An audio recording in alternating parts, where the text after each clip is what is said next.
போடலாம். நான் green chicken செய்யறதுக்கு 1/2 கிலோ கறி எடுத்திருக்கேன். அதை நான் எலும்பு கறி ரெண்டையும் சேர்த்து எடுத்திருக்கேன். அதை நல்லா கழுவி கவுச்செல்லாம் இல்லாமல் இருக்க மஞ்சத்தூள் போட்டு கழுவி கொண்டு வச்சுருக்கேன். நீங்கள் போன்லெஸ் சிக்கனாகவும் செஞ்சுக்கலாம். இப்போ அது செய்யறதுக்கு ஒரு மிக்ஸி, அதில் ஒரு 3 பச்சை மிளகாய் சேர்த்துக்கலாம். அது மசாலாவுக்கு ஒரு 4 முந்திரி, ஒரு 10 பூண்டு பல், கொஞ்சம் இஞ்சி, இது கூட ஒரு கை புதினா சேர்த்துக்கலாம்.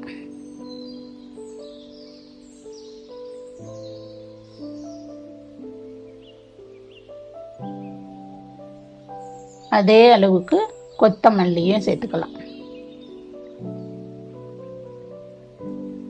ரெண்டும் ஒரே ஈக்குவலாக சேர்த்துக்கோங்க, அப்போ நல்லாயிருக்கும்.